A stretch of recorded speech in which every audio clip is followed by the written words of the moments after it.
Welcome to the next episode of Spread the Word. This month, I read a graphic novel for young adults called The Montague Twins, The Witch's Hand. My lipstick tonight is inspired by the red on the cover.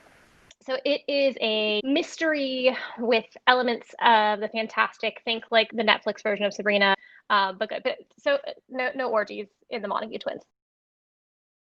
Think like CW Nancy Drew vibes. We're in the summer of 1969. At the opening of the book, we are 50 odd days before Woodstock. Stonewall riots have just occurred.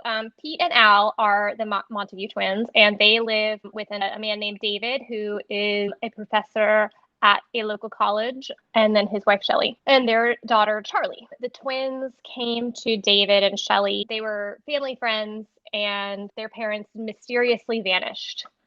Pete and Al are like boy detectives, teen detectives, really. And they have just found the missing dog of a very powerful founding family in their little New England town. And then there's a really weird weather event. Meanwhile, across town, the daughter of that very well-to-do family she has found a book of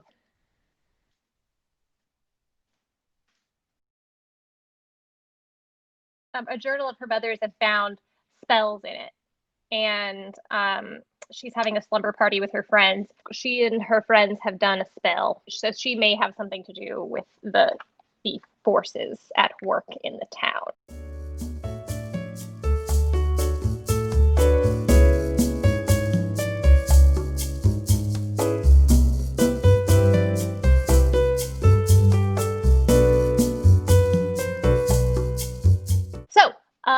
The twins put their detective skills, which are probably informed by magic that they didn't know about beforehand, and they go to figure out what is the deal. It sounds like it almost also has like a Scooby-Doo vibe. This sounds very fun and layered.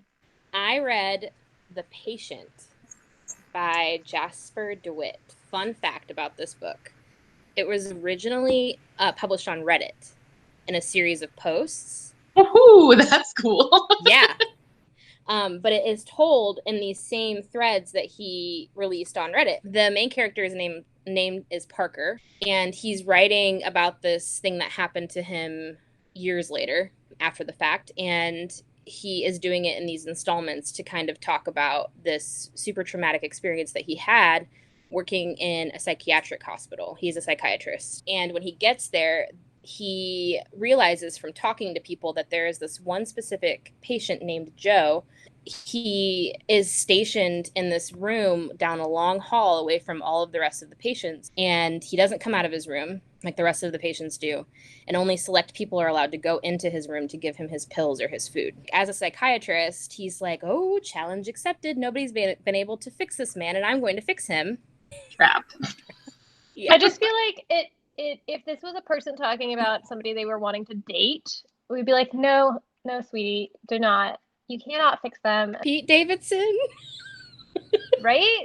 Damn him. I really think I can fix it. You were definitely more likely to fix him than Joe.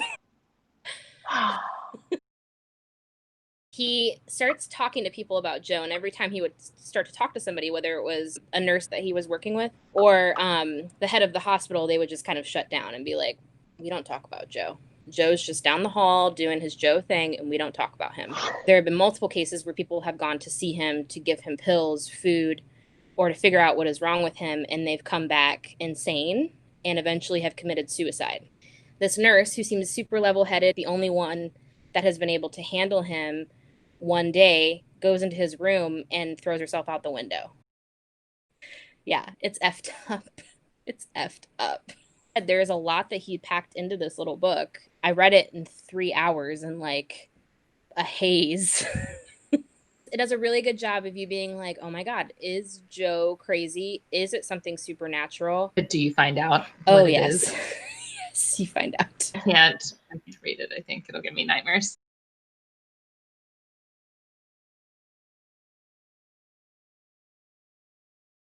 In conclusion, I would call this 5 out of 5 Frightens Julia's.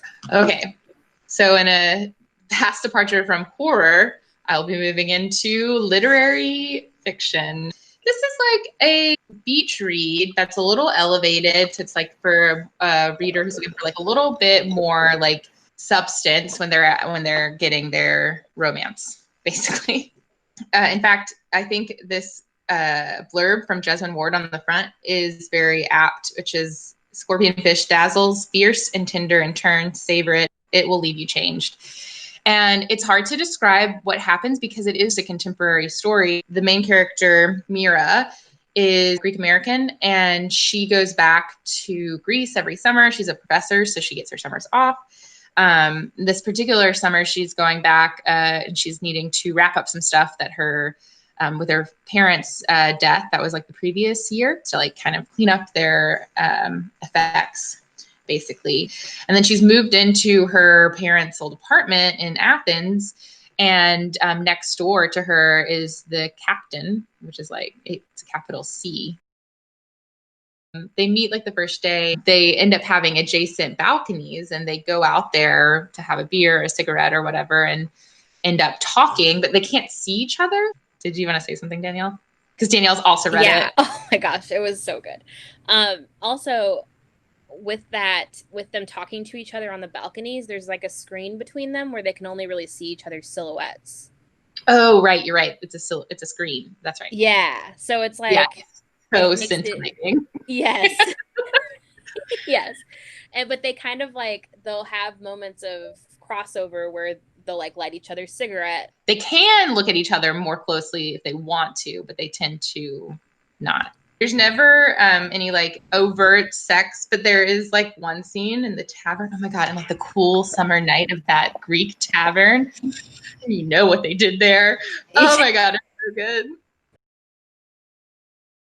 But also that's like only one part of the story. Like the love story is like this tether that's like going through it, but it's not like the whole thing. There's this other development happening with the characters that's so fascinating. You can see the scenes so clearly based on how they're written. And I wanted to like do anything I could to like make me be in that scene more. So I got like Greek wine. So all of you guys now in the hot July sun, take this book out on your porch, to the beach, wherever, and get wrapped up in this like sensual, like concrete, but also visceral. I mean, it's just beautifully written. I said when I like finished it, I just felt like I had like emerged from water or something. Like it feels like when you're reading it, you're like in this like, you know, world that's dampening your hearing and like all your senses. Wow. It's so good. It is really good. It is. So we are on the penultimate episode of Spread the Word for season 1, which is crazy. Thank you for tuning in. Okay. Thank you for tuning in for Spread the Word. We love you so much. Love. And we'll see you next month.